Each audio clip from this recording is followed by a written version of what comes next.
हाँ जी। यश, good evening. कैसे हैं आप? Good evening sir. बहुत अच्छा। तो I first of all I welcome you on my YouTube channel. और आप थोड़ा अपने बारे में बताइए यश, कि आप कौन सी एंट्री से रिकमेंड हुए, क्या आपका बैच नंबर था, इसके बारे में थोड़ा डिटेल दीजिए, और कौन सा बोर्ड था आपका? सर मैं एनडीए के लिए रिकमेंड हुआ हूँ sir. ND 145 and 146 from 4 FSB Varanasi. And my batch numbers were sir VNDA 489 and sir VNDA 499। तो यश की देखो कितनी बढ़िया बात है कि एनडीए 145 146 दोनों के लिए रिकमेंड हुआ है, सेम ही बोर्ड से रिकमेंड हुआ है। ठीक है, वाराणसी बोर्ड से रिकमेंड हुआ है। और सीपीएसएस तो इसका क्लियर ही है, तो पायलट एंट्री के लिए ही इज एलिजिबल। और मतलब अभी तो रैंक भी आ गई है 145 की, तो विच रैंक आपने, कौन सी रैंक अचीव करी? सर मेरी ऑल इंडिया रैंक 108 थी सर। ओके, तो yes scored a very good rank, 108 इसकी रैंक है। तो मेरिट इन तो 100% है ये यश। ठीक है। तो पायलट तो मेडिकल भी फिट है आप बिल्कुल? सर मैं मेडिकल एयरफोर्स के लिए फिट नहीं हूँ सर। मैं एक्चुअली सिटिंग हाइट मेरी ज्यादा है। ओके। तो मैं I am fit for army and navy as well sir.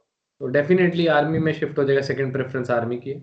तो बस बस एनडीए कॉलअप लेटर की वेट है बस एक तरीके से। बाकी दूसरा जो है आपका, अभी मेरिट जब आएगी लिस्ट तो उसमें भी अच्छी रैंक अचीव यश कर सकता है। तो यश आपके रिटर्न में कितना स्कोर था? Sir 423। 423, that is a decent score. बहुत अच्छा स्कोर है, 423 तो अच्छा स्कोर है। बाकी बात करें एसएसबी की, एसएसबी में कितना स्कोर था? सर एसएसबी में 432। ये भी बहुत अच्छा स्कोर है, 432। तो मतलब 850 के आसपास आपकी जो है गेम बैठ गई, बहुत अच्छी बात है। तो यश, अगर मैं बात करूं कि आपके रिटर्न एग्जामिनेशन की क्या सोर्सेज से आपने तैयारी की थी, पहले अपना बताओ, फिर उसके बाद मैं आपसे कुछ सवाल पूछूंगा कि जो जो किताबें हैं वो कैसे आपने करी और कैसे कैसे कवरेज करी सिलेबस की। पहले तो आप ऑनलाइन सोर्सेज या ऑफलाइन सोर्सेज जहां से आपने तैयारी करी उसके बारे में मुझे बताओ। सर मैं पर्सनली सर पहले मैं एनडीए 144 के लिए भी मैं एलिजिबल था। तो मैंने उस कोर्स मतलब मैं तब से एलिजिबल हो गया था, तो मैंने रिटर्न की टाइम उस टाइम पे भी तैयारी शुरू करी थी। ओके। बट उस टाइम पे मैंने एक्चुअली सर कोई प्लेटफॉर्म कुछ फॉलो नहीं करा था पर्टिकुलरली। मैं बहुत ही एक ही बुक फॉलो करके चलता था। ओके। एक बुक होती है सर, वो मैंने एक ही बुक फॉलो करी है। मैंने ज्यादा कुछ सोर्सेज से फॉलो नहीं किया। एंड सर मेरा उस टाइम पे रिटर्न क्वालिफाई हुआ नहीं था एनडी 144 के लिए सर। तो सर ओके। एनडी 145 बहुत क्रूशियल था मेरे लिए सर। और जैसे पेंडेमिक का टाइम था सर, तो मतलब अप्रैल में होना था, काफी पोस्टपोन भी हुआ। तो सर वो जो टाइम मिला मेरे को, उस टाइम पे मैंने सर कुछ ऑनलाइन प्लेटफॉर्म के सब्सक्रिप्शन लिए सर। एंड सर फिर मींस आपसे भी पढ़ा था, सुमित सर से पढ़ा था। एंड इंग्लिश के लिए भी सर धीरज सर से पढ़ा था, कुछ और प्लेटफॉर्म थे। एंड फिर सर बुक्स रेफर करी थी, जैसे कि एक सर ल्यूसेंट की जीके की है। वो सर मेरे को काफी अच्छी लगती है सर बुक। उसमें काफी अच्छा डेटा है। एंड सर मैथ्स के लिए भी RS अग्रवाल सर एक काफी अच्छी बुक है। मीन्स अगर आप बेसिक से करना चाहते हैं, ऐसा कोई बच्चा है जिसको मैथ्स का मीन्स बेसिक्स क्लियर नहीं है, तो RS से शुरू कर सकता है। मीन्स काफी अच्छी बुक है। एंड सर फिर कुछ एक बुक है सर 3000 MCQ सर। उसमें फिर एडवांस लेवल के काफी अच्छे क्वेश्चन होते हैं। अगर आप अच्छा स्कोर मतलब अगर आपका कट ऑफ, तो आप RS अग्रवाल, मेरा मानना है अगर आप अकेले RS अग्रवाल करते हैं आप आराम से कट ऑफ क्लियर कर सकते हैं। लेकिन अगर आपको मेरिट के लिए अच्छा स्कोर चाहिए, डिसेंट सा स्कोर, तो आपको जो हाई स्कोर करने के लिए देखना है, उसके लिए आप और दूसरी बुक्स भी फॉलो कर सकते हैं सर। ओके। और सर ऑनलाइन प्लेटफॉर्म का सर ऐसा, मैंने कहीं ऑफलाइन मैंने कोचिंग करी नहीं थी। पेंडेमिक के टाइम में वैसे भी सर मैंने ऑनलाइन ही मींस रेफर किया था। यूट्यूब पे पढ़ा और साथ में सर एक ऑनलाइन प्लेटफॉर्म पे और भी पढ़ा मैंने। ओके। तो यश जो है, यश चौबे जो बच्चा है, इसने ऑनलाइन प्लेटफॉर्म कोई सब्सक्रिप्शन उस पर ली थी। ठीक है, मेरे से भी पढ़ा है उस प्लेटफॉर्म के ऊपर, सुमित सर से पढ़ा है, धीरज सर से हमारे यूट्यूब चैनल पे भी पढ़ा है। तो इसके ऑनलाइन सोर्सेज रहे पढ़ाई करने के, पूरे कोर्सेज के थ्रू आउट, जो 145 वाला और 146 का जो कंबाइंड था उसके अंदर। बात करते हैं बुक्स, इसने आपने बताई, जो मैं बेसिक्स किताबें आपको बताता हूँ। RS अग्रवाल वो मेरे हिसाब से बेसिक के लिए अच्छा है। बट अगर आपको अच्छा स्कोर करना है, जैसे कि यश ने बिल्कुल एक्यूरेट बताया, 3000 MCQ is a very good book. ठीक है, and this is not a paid promotion, हमें अरिहंत से कुछ मिलने वाला नहीं है। मतलब किताब अच्छी है, नो डाउट। उसके अंदर गलतियां हैं काफी सारी, आंसर की में भी मिस्टेक्स हैं। बट ओवरऑल जो कंसेप्चुअल नॉलेज जो एक अच्छी दी हुई है हर चैप्टर के आगे, वो अच्छी है। आप उसको रेफर कर सकते हो। और लेवल्स भी काफी अच्छे दे रखे हैं, पहले लेवल 1 दिया हुआ है, फिर लेवल 2 दिया हुआ है। अगर आप लेवल 2 के आधे सवाल भी कर पाते हो तो you are good enough, level 1 तो आपको पूरा करना चाहिए। मूविंग आइडियाज, आप कोई भी जैसे बच्चे होते हैं ना किताबों की मतलब चॉइस पे बहुत ज्यादा कंफ्यूज रहते हैं, तो how do you define a good book, मतलब कौन सी अच्छी बुक है आपके हिसाब से?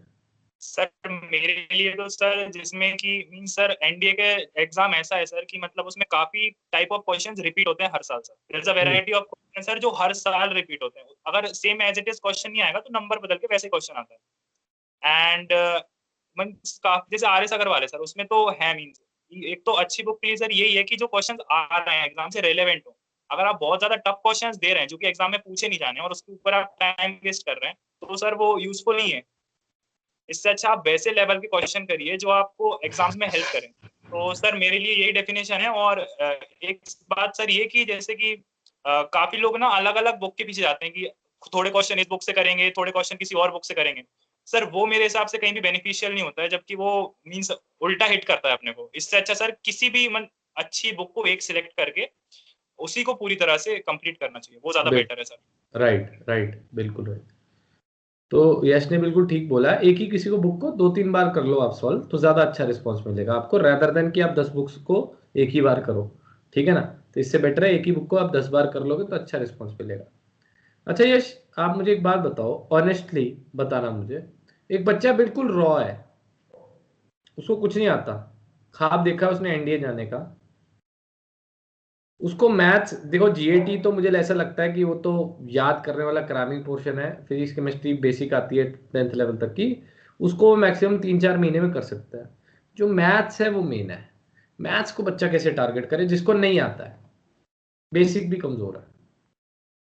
सर मेरा ये मानना है कि जैसे अगर वो मैथ स्ट्रीम का है, अगर उसने 11th 12th में मैथ्स पढ़ी है, तो I guess sir 3 to 4 month उसके लिए सफिशियंट है कि वो अपने आप को इतना ब्रश अप कर सकता है कि वो एनडीए के एग्जाम्स में अच्छे से परफॉर्म कर पाए मैथ सेक्शन में। हम्म। एंड अगर वो किसी और स्ट्रीम से बिलोंग करता है और उसको एनडीए जाना है जो कि पर्टिकुलरली आर्मी के लिए जा सकता है वो, तो सर फिर उसको टाइम लगेगा सर, उसको जैसे कि 6 मंथ इवन मोर भी सर लग सकता है अगर वो अच्छा स्कोर करना चाहता है रिटर्न। हाँ बिल्कुल।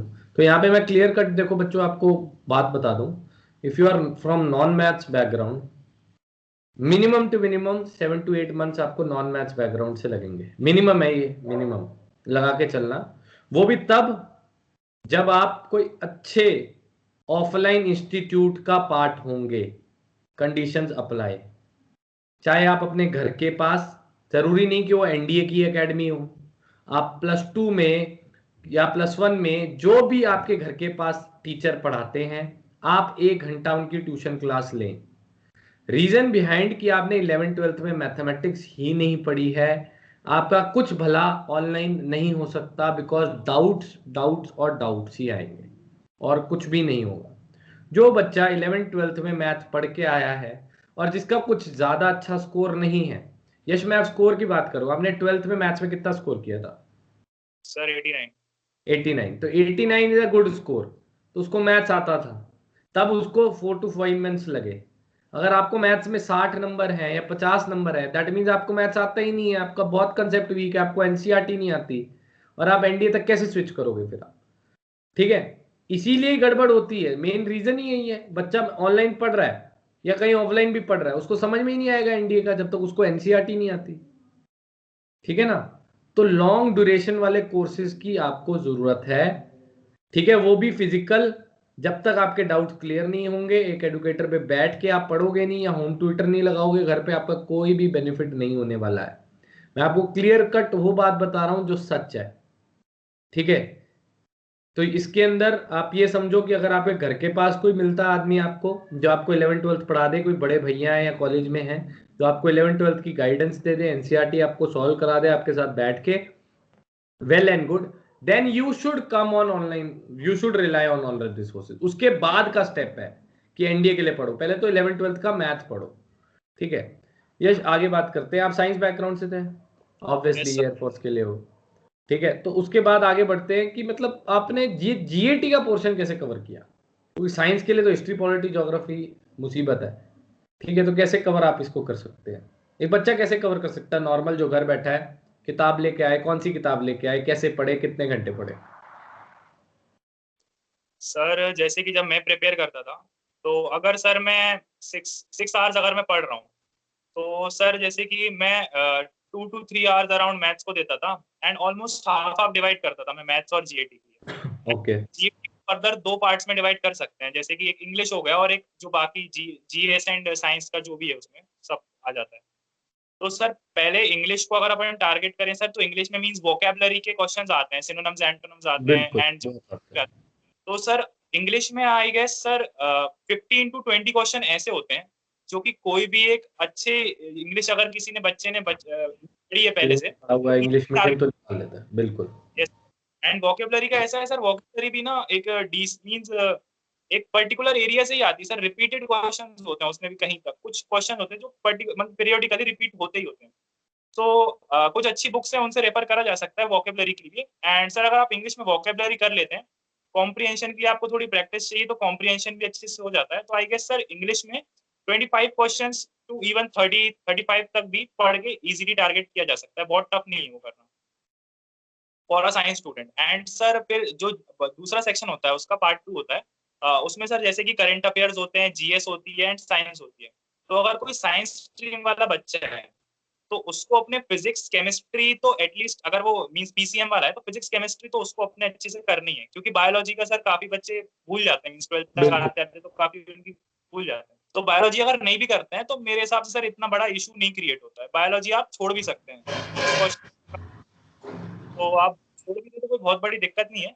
बट आपको कोशिश करनी है कि आप फिजिक्स और केमिस्ट्री में आपका मैक्सिमम जो भी आप कर सकते हैं वो स्कोर करें। बिल्कुल। And then about the GS, जो जीएस सेक्शन है उसके लिए सर मेरा तो ये सर प्रेफरेंस थी कि जैसे करंट अफेयर्स तो आप कर ही लें, करंट अफेयर्स तो अगर आप एनडीए जाना है सर तो वो तो पढ़ने ही पड़ेंगे, वो आपको आगे इंटरव्यू में करेगा। अगर आप जर्नल अवेयरनेस अपनी अच्छी रखते हैं तो आपको हर जगह हेल्प करेगा सर, आगे जाके वो भी हेल्प कहाँ से करेगा। पढ़े current affairs? Sir current affairs मैंने ऑनलाइन भी पढ़े सर, एंड मींस वीडियो से ही पढ़ता था मैं करंट अफेयर, मैंने और नोट्स प्रिपेयर करता था खुद के लिए। ओके, वही मैं बच्चों को बताता हूँ। करंट अफेयर्स अब आप बुक से पढ़ने का इतना कोई मतलब वो तुक नहीं है। ठीक है, आजकल तो यस सर। डिजिटलाइजेशन है, तो आपको वीडियोस मिल जाती है ऑनलाइन, बहुत सारे यूट्यूब चैनल है। ठीक है, किसी से भी आप पढ़ सकते हो, कोई दिक्कत नहीं है। बहुत अच्छे अच्छे, बस मेक श्योर कि टीचर अच्छा हो, एडुकेटर अच्छा हो और वैलिड इंफॉर्मेशन दे रहा हो, बस बस यही कंडीशन है। सर अगर किसी के कंटेंट पे भरोसे, मतलब करंट कंटेंट आपको लग रहा है कि अच्छा है, आप भरोसेमंद कंटेंट है, तो आप उससे पढ़ सकते हैं, काफी सारे चैनल्स हैं।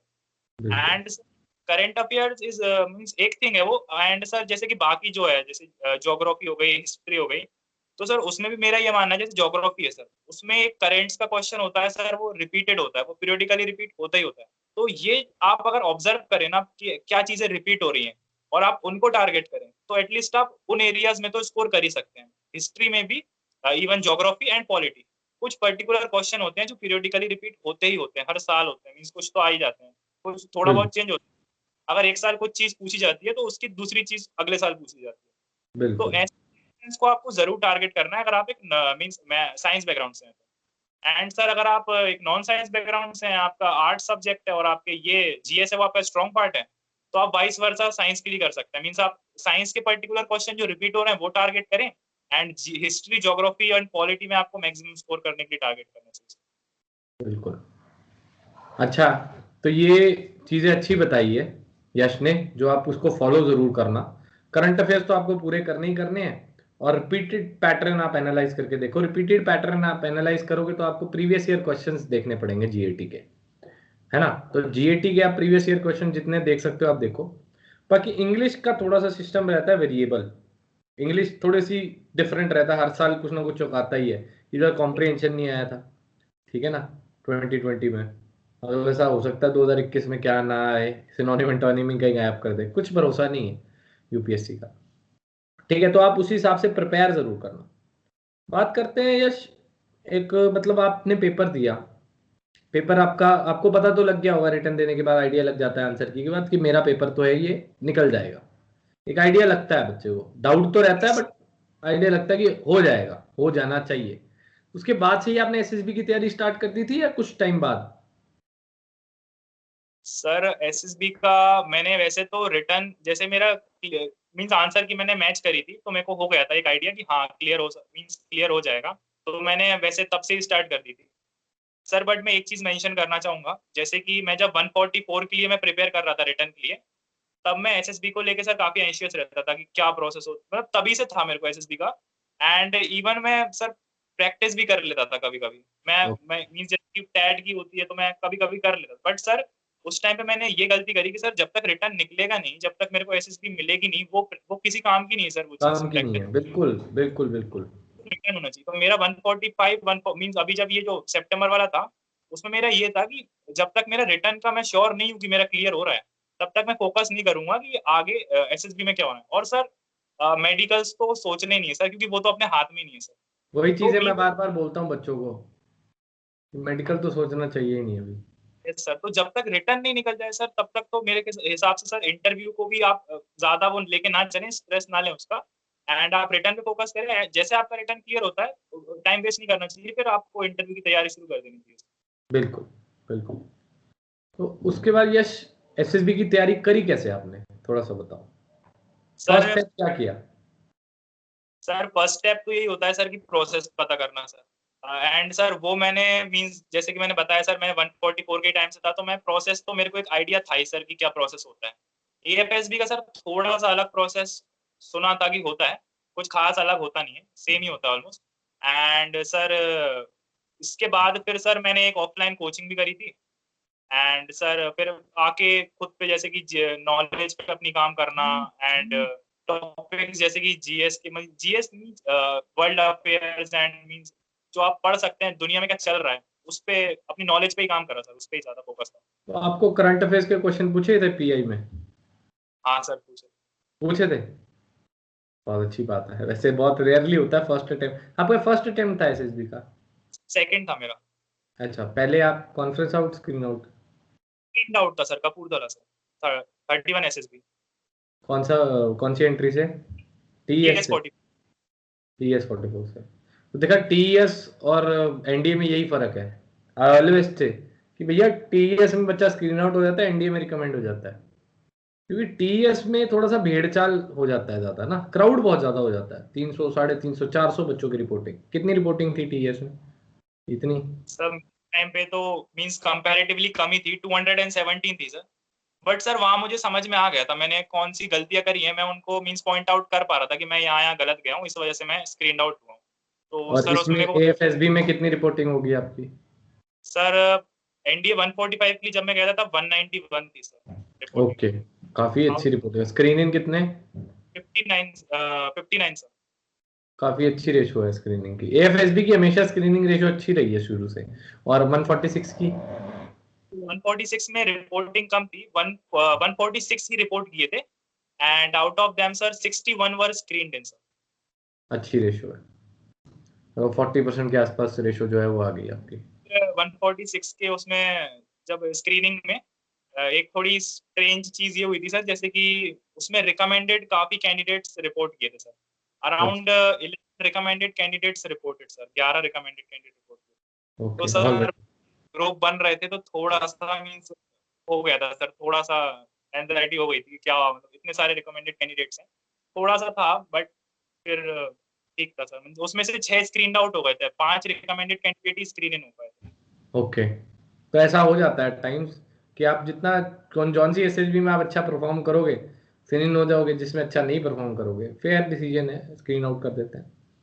ठीक है, तो मतलब क्या आपने कोचिंग ली थी एसएसबी की? तो अगर मैं बोलूँ कि मैं एक मतलब लोअर मिडिल क्लास फैमिली से हूँ, स्टूडेंट हूँ, मैं कोचिंग अफोर्ड नहीं कर सकता, ठीक है, एसएसबी के लिए। रिटर्न के लिए तो जिसको नहीं आता उसको तो करनी ही पड़ेगी, कहीं से तो गाइडेंस लेनी ही पड़ेगी, किताब तो बोलती नहीं है ना। एक मेजर प्रॉब्लम यह है कि बुक्स बोलती नहीं है। जिस दिन बुक्स ने बोलना खत्म कर दिया, टीचर्स बिल्कुल खत्म हो जाएंगे। ठीक है ना? एक्चुअली क्या है कि मतलब एसएसबी में थोड़ी कॉस्टली, एक्सपेंसिव होती है कोचिंग एसएसबी की ना। खासकर दो बेनिफिशियल तो होती है वो डेफिनेटली, बट थोड़ी कॉस्टली होती है, मैं अफोर्ड नहीं कर सकता। तो मैं क्या, मतलब कभी रिकमेंड हो सकता हूँ या नहीं हो सकता हूँ आपके पॉइंट ऑफ व्यू से, कि मतलब क्या जरूरी ही है 100% की बच्चा कोचिंग लेके जाए और रिकमेंड हो जाए? सर मेरा ये मानना है कि अगर बच्चा प्रेशर है तो वो बहुत अच्छा चांस एक स्टैंड करता है, अगर वो खुद से भी प्रिपेयर कर रहा है, वो अगर अच्छे सोर्सेज से इवन अगर वो ऑनलाइन देख रहा है, कि उसको क्या स्टोरी लिखनी चाहिए, कैसे लिखनी चाहिए, किस एक पर्टिकुलर एरिया पे फोकस करना चाहिए, एक्शंस उसको कैसे दिखाने हैं स्टोरी में, थीम्स क्या होनी चाहिए। अगर वो बिल्कुल। ऐसी फोकस करता है, इंटरव्यू में उसको क्या चीज़ों का ध्यान रखना है, प्रेशर है, तो सर श्योरली मीन्स वो हो सकता है रिकमेंड। मीन्स काफ़ी बच्चे होते हैं जो सर प्रेशर में तो होते ही हैं सर रिकमेंड। अगर कोई मल्टीपल टाइम्स रिपीटर होता जा रहा है सर, तो सर फिर उसको कहीं न कहीं ज़रूरत है कि इंट्रोस्पेक्ट करे और कुछ अलग ट्राई करे, क्योंकि सर उसमें फिर रिपीटर्स की सर काफ़ी चीज़ें चेंज हो जाती हैं। ओके, तो मतलब अगर खुद से भी इंट्रोस्पेक्ट करे तो बच्चा he still stand a chance. ठीक है, तो वन मोर थिंग है। चांस हाँ, आई वांट टू आस्क कि मतलब कई स्टूडेंट ऐसे हैं जो रूरल एरिया से होता है।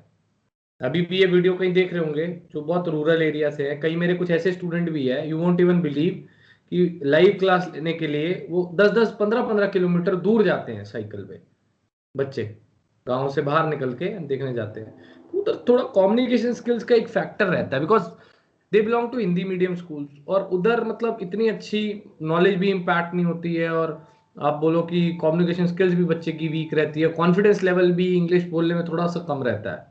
तो व्हाट डू यू फील कि इज इंग्लिश नेसेसरी, जरूरी है? Have you ever seen a candidate जो हिंदी बोलता हुआ और मतलब जिसकी ज्यादा कम्युनिकेशन स्किल्स मतलब बहुत पुअर है और वो रिकमेंड हुआ है?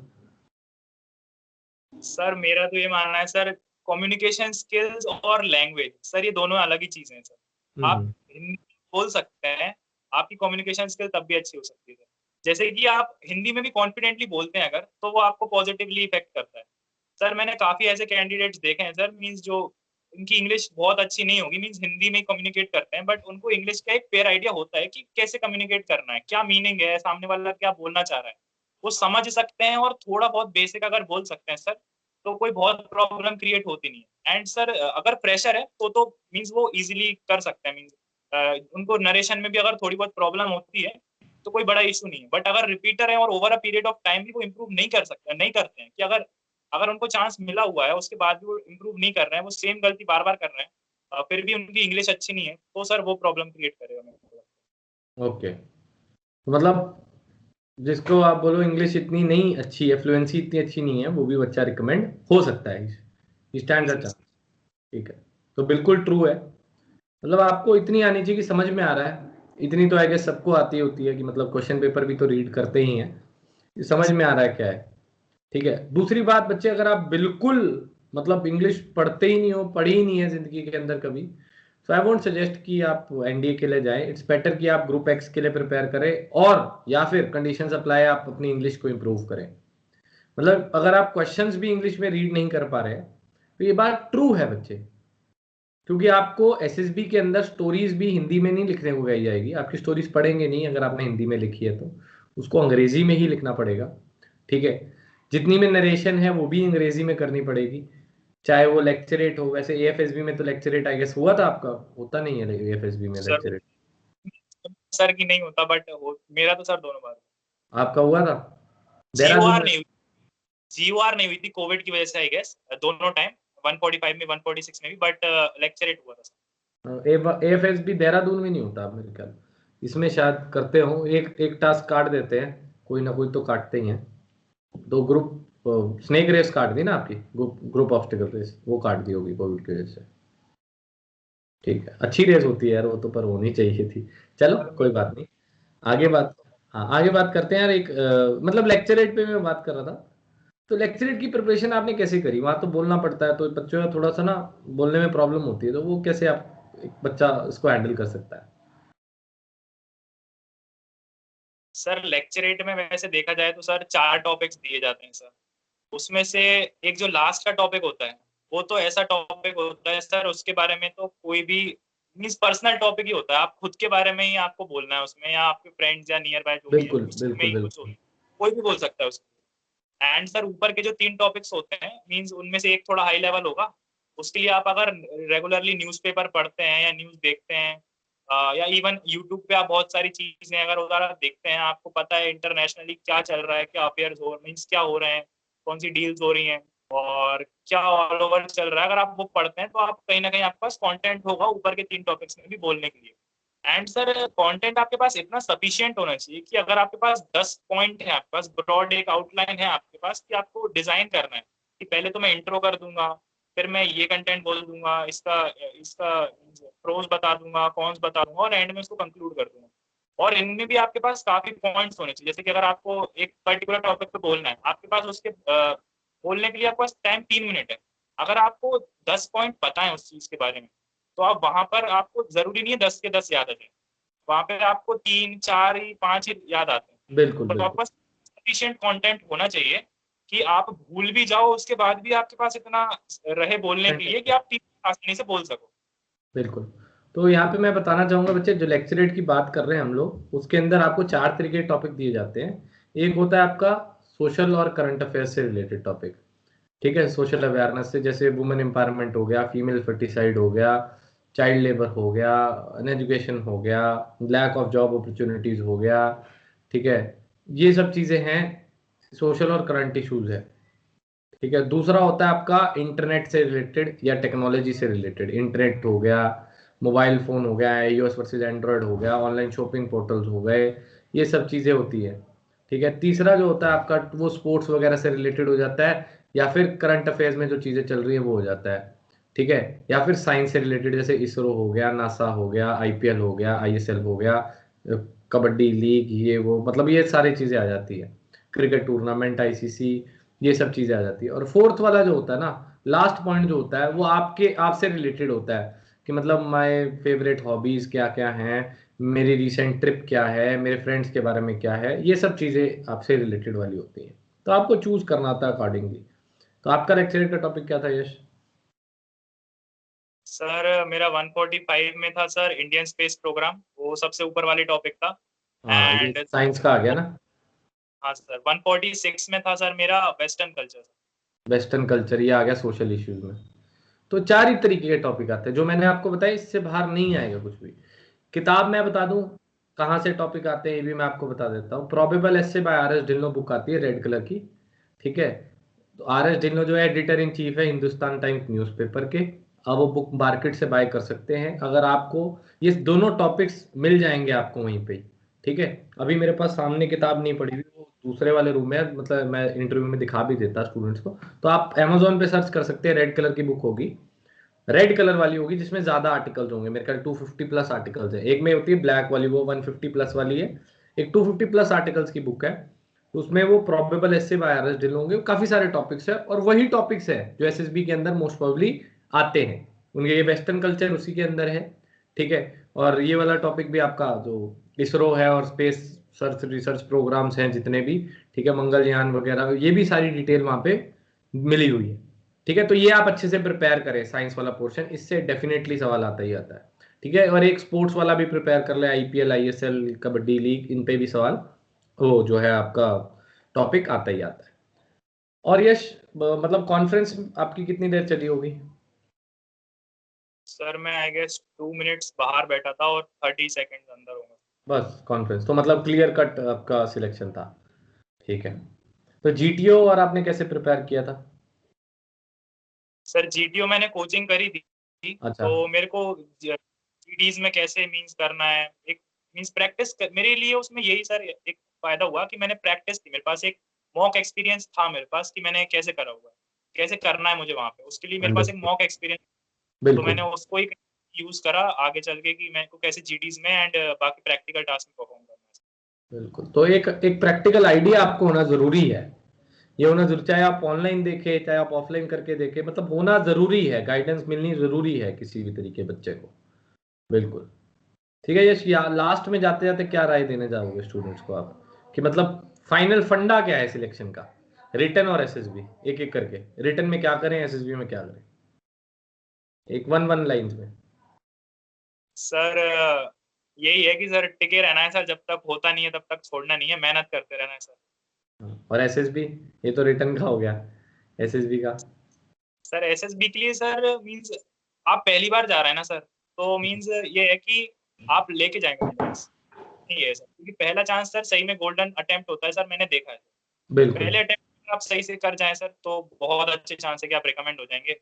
एंड सर इवन आप सर रिपीटर भी एक दो दो एनडीए एंट्री में सर इतना फर्क पड़ता ही नहीं है, रिटर्न पड़ता एंट्री नहीं में है। कोई बहुत ज्यादा होता नहीं है, तो बिल्कुल। आप कर सकते हैं सर, ऐसा कोई बहुत वो नहीं है, आपको बस सही डायरेक्शन में काम करना है, फोकस्ड वे में अप्रोच रखनी है और होंगे सर।